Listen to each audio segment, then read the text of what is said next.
ماہ رمضان یوں آ گیا بن کے رحمت یہ پھر چھا گیا.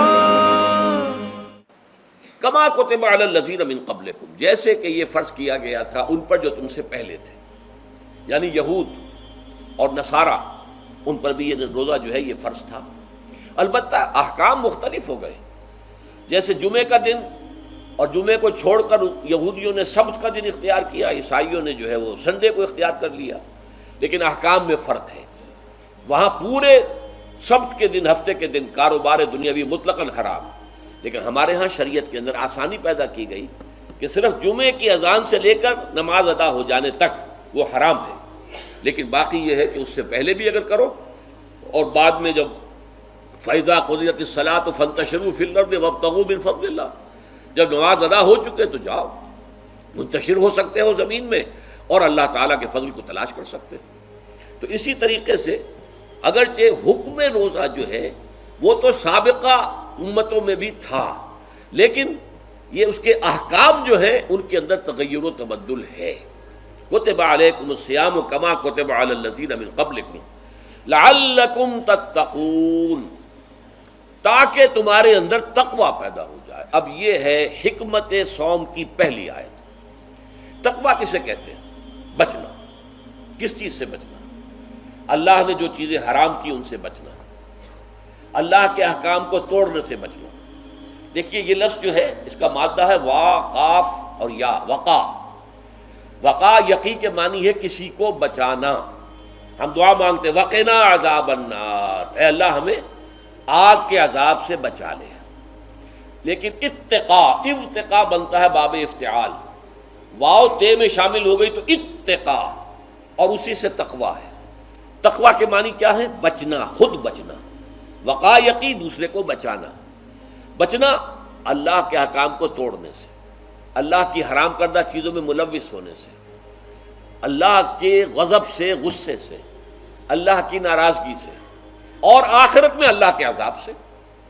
یہ بچنے کی روش ہے. پوری زندگی میں بھی اس کو جاری رکھو. یہ تقوی زندگی میں کیا ہوگا؟ اللہ کے احکام کو توڑنے سے بچنا، اللہ کی حرام کردہ چیزوں میں ملوث ہو جانا، ان کا استعمال کرنا، کھانے پینے سے متعلق ہوں یا وہ شہوت سے متعلق ہو یا کسی اور چیز سے متعلق ہو، اس سے بچنا. اور یہ بچنا جو ہے آخرت میں نتیجہ خیز ہوگا، جہنم سے بچاؤ ہو جائے گا، آگ کے عذاب سے نجات مل جائے گی. اچھا روزے کا اس سے تعلق کیا ہے یہ سمجھ لیجیے. دیکھیے ہمارے گناہوں کا سب سے بڑا سبب ہمارے نفسانی تقاضے ہیں. ہم ایک حیوان بھی ہیں اور حیوان سے برتر بھی کچھ ہے، وہ میں بعد میں عرض کروں گا، لیکن حیوان تو ہے. جیسے ہر حیوان کو کچھ خوراک کی ضرورت ہے، ہمیں بھی ضرورت ہے. ہر حیوان کو بقائے نسل کا معاملہ جنسی ہے، وہ ہمارا بھی ہے. ہر حیوان کو کوئی نہ کوئی سر چھپانے کی جگہ چاہیے، کوئی گھونسلہ ہو، کوئی کھو ہو، کوئی بل ہو، کچھ بھی ہو، کچھ تو چاہیے آخر. اسی طریقے سے ہمارے سارے تقاضے ہیں. حیوانات کو بھی آرام چاہیے، ہمیں بھی آرام چاہیے. یہ حیوانی تقاضے جو ہیں جن کو ہم کہیں گے اینیمل انسٹنکٹس، ہمارے وجود کے اندر ہیں یہ، اور ان کا تقاضا ہمارے اندر سے ابھرتا ہے. اسی کو اڈ اینڈ لیبیڈو کہا ہے فرائڈ نے. جدید نفسیات کا بابا آدم جو ہے وہ فرائڈ ہے. اس نے اسے اڈ اور لب سے تعبیر کیا ہے، اس سے اوپر سیلف کو لایا ہے، اور اس کے بعد جو ہے وہ سپر ایگو ہے. تو یہ تین درجے اس نے متعین کیے ہیں، اور میں اس کی دقت نظر، ایکیوٹی آف آبزرویشن کا بہت قائل ہوں. اگرچہ نظریات کا جو نتیجہ اس نے نکالا ہے وہ غلط ہے، لیکن ایکویٹی آف آبزرویشن کا قائل ہوں کہ اس نے انسانی شخصیت کے 3 لیولز کو آئیڈینٹیفائی کیا ہے. یہی 3 لیولز ہمارے ہاں ہیں، نفس، قلب، روح، یہ 3 لیولز ہیں. اس نے کہا اڈ اینڈ لیبیڈو یہ لوسٹ ہے، پھر ایگو، سیلف، پھر سپر ایگو. 3 لیول وہ بھی مانتا، اگرچہ ان کی تعبیر اس نے غلط کی ہے، لیکن جہاں تک اڈ اور لیبیڈو کی تعبیر ہے وہ صحیح ہے. وہ حیوانی تقاضے ہیں. اچھا ان حیوانی تقاضوں کے بارے میں یہ بات بالکل واضح رہنی چاہیے کہ یہ اندھے بہرے ہیں. انہیں صرف اپنی گریٹیفیکیشن، اپنے تسکین سے جو ہے ساری بحث ہے. اس سے کوئی غرض نہیں کہ حلال ذریعے سے ہو، حرام ذریعے سے ہو. پیٹ کھانے کو مانگتا ہے بھوک کے اندر، اب آدمی جو ہے حرام کے اندر بھی بیمار بیٹھتا ہے، یہاں تک کہ خود شریعت اجازت دیتی ہے کہ اگر جان پر بن جائے آدمی جو ہے وہ فاقے سے مر رہا ہو تو وہ کوئی حرام چیز کھا کر بھی اپنی جان بچا سکتا ہے، لیکن عام حالات میں نہیں۔ لیکن ہو سکتا ہے ہمارا چٹخارا جو ہے وہ حرام کی طرف ہمیں لے جائے، کسی کو واقعتاً اللہ نہ کرے کہ سور کے گوشت کا چسکا لگ جائے، وہ اس کے بغیر بچتا ہی نہیں، کھاتا ہے، شراب کی عادت ہو گئی پیتا ہے، یہ نہیں۔ تو ہمارا پیٹ مانگتا ہے اور اسے اس سے غرض نہیں کہ حلال سے کھایا ہے یا حرام سے کھایا ہے۔ ہماری شہوت اپنی تسکین چاہتی ہے، اسے اس سے غرض نہیں کہ حلال سے یا حرام سے، جائز سے یا ناجائز سے۔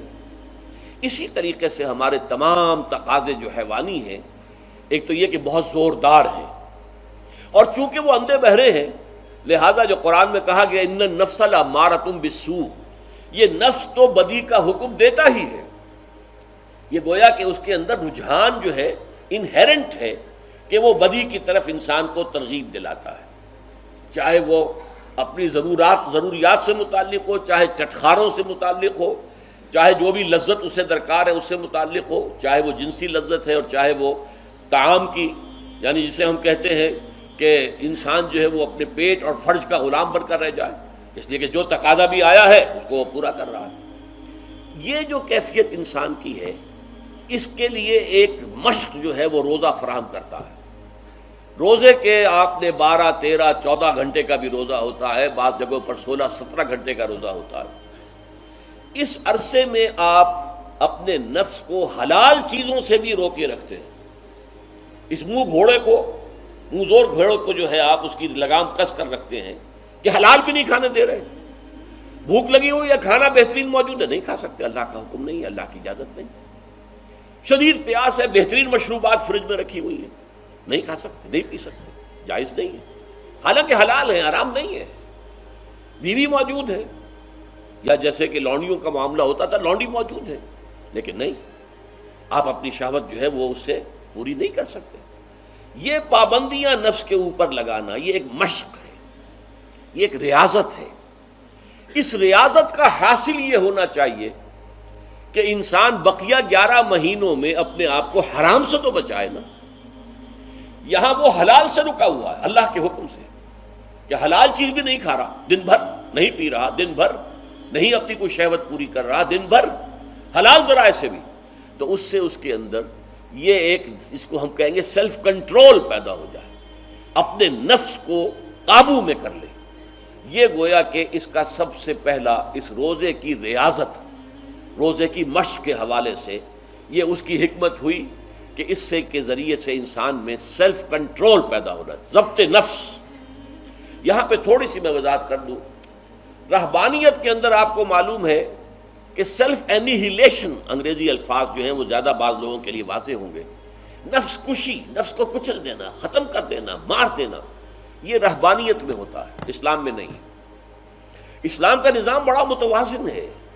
ان لنفسک علیک حقا وان لزوجک علیک حقا وان لزورک علیک حقا۔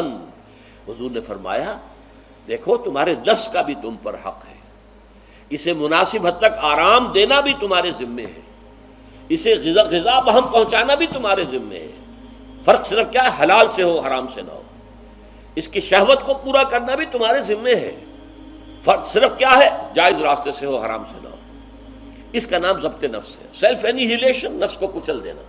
یہ جو تپسیاں جو ہیں ہندو سادھو کرتے رہے ہیں، اور جو سب سے زیادہ معاملہ جو ہے وہ جو راہب ہوتے تھے حضرت مسیح علیہ السلام کے پیروکاروں میں، انہوں نے تاریخ کے اندر جو مثالیں دی ہیں اس کا جو ہے اندازہ کرنا مشکل ہو جاتا ہے کہ کس درجے وہ لوگ اپنے نفس کو کچل دیتے تھے، جس کا قرآن مجید میں سورہ حدید میں ذکر بھی ہے۔ اکثر لوگ تو پابندی نہیں کر سکتے تھے، اپنے اوپر پابندیاں لگانے کے بعد غلط راستوں پر بھی چل پڑتے تھے، لیکن جو لوگ ان پابندیوں کو نبھاتے تھے وہ کس انتہا تک جاتے تھے۔ کبھی آپ جو ہے ہسٹری آف کرسچن مناسٹسزم پر جو تاریخ کی کتابیں لکھی گئی ان کو پڑھیں تو اندازہ ہوگا۔ مولانا مودودی نے تفہیم القرآن میں اس کا کچھ حوالے دیے ہیں، اور واقعہ یہ کہ رونگٹے کھڑے ہو جاتے ہیں انسان پر کہ اس درجے میں انہوں نے اپنے نفس کو کچلا تھا۔ ہمارے صوفیہ کے ہاں بھی بعض ایسی روایات صحیح ہیں یا غلط ہے بیان کی جاتی ہیں، لیکن اسلام کا اصل معاملہ کیا ہے، توازن، اعتدال۔ تمہارے نفس کا بھی تم پر حق ہے، ان لنفسک علیک حقا۔ تمہاری بیوی کا بھی تم پر حق ہے، وَإِنَّ لِزَوْجِكَ عَلَيْكَ حَقًّا، اور تمہارا جو بھی کوئی ملاقاتی آئے، کوئی دوست ہے، اس کا بھی زورِكَ عَلَيْكَ حق، زیارت کرنے کے لیے کوئی آیا اس کا بھی حق ہے، ان کے حقوق ادا کرو۔ حضرت عبداللہ ابن عمرو بن العاص رضی اللہ تعالی عنہما صحابہ کرام میں اس اعتبار سے بہت ممیز تھے کہ ان پر عبادت جو ہے، عبادت گزاری کا اتنا غلبہ ہو گیا تھا، ہر روز روزہ رکھتے تھے اور رات کو پوری رات کھڑے رہتے تھے۔ حضور کو اطلاع دی گئی، حضور نے طلب کیا فوراً، آپ نے فرمایا یا عبداللہ الم نخبر، کیا ہمیں یہ خبر نہیں دی گئی انک تصوم الدہر وتقوم اللیل، کہ تو ہمیشہ رات کو کھڑا رہتا ہے نماز میں اور ہر روز روزہ رکھتا ہے۔ اب ظاہر بات ہے حضور کے حضور میں جھوٹ کیسے بولتے، ویسے بھی جھوٹ بولنے کا سوال نہیں صحابہ کے لیے، تو عرض کیا بلا یا رسول اللہ ایسے تو صحیح ہے، فرمایا لا تفعل، ہرگز ایسا مت کرو، فإن لنفسك عليك حقا وإن لزوجك عليك حقا وإن لزورك عليك حقا، تمہارے نفس کا بھی تم پر حق ہے، روزہ رکھو بھی اور افطار بھی کرو۔ بہترین روزہ جو ہے وہ حضرت داؤد علیہ السلام کا تھا، ایک دن روزہ رکھتے تھے، ایک دن افطار کرتے تھے، لیکن یہ ہے کہ آپ ہفتے میں 2 دن روزے حضور کے ہیں، سوموار کو اور جمعرات کو، مہینے میں 3 روزے یہ ہیں، اس میں گویا کہ سنت پر عمل بھی ہو جائے گا، لیکن یہ کہ ہمیشہ روزہ رکھنا، بلکہ یہاں تک کہا گیا ما صام من صام الدہر، جو ہمیشہ روزہ رکھتا ہے اس نے کوئی روزہ رکھا ہی نہیں۔ کیا مطلب؟ یہ تو اس نے اپنی ہیبٹس بدل لی ہیں، ہیبٹس ہو گئی ہیں یہ کہ سارا دن بھر نہیں کھانا، صبح کھانا شام کو کھانا، بس یہ تو اس نے اپنی ہیبٹ بدل لی ہے، روزہ ہیبٹ بن گیا اس کا۔ ما صام من صام الدہر، جس نے ہمیشہ روزہ رکھا اس نے کوئی روزہ رکھا ہی نہیں، اس لیے کہ روزہ تو در حقیقت اس شخص پر شاخ گزرتا ہے جس کو عادت ہے دن میں کھانا کھانے کی، اس کو دن کے اندر 3 کھانے کھانے کی عادت ہے، تبھی تو وہ شاخ گزرے گا۔ اگر وہ عادت ہی آپ نے بدل لی ہے تو ظاہر بات ہے کہ پھر روزے کی جو برکت ہے وہ تو ظاہر نہیں ہوگی۔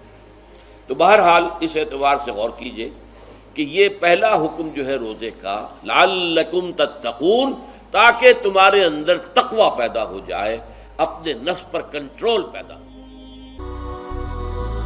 هي الحلقات تحفظني بآيات من القرآن، هي الحلقات تملأني بحب المصطفى العدنان.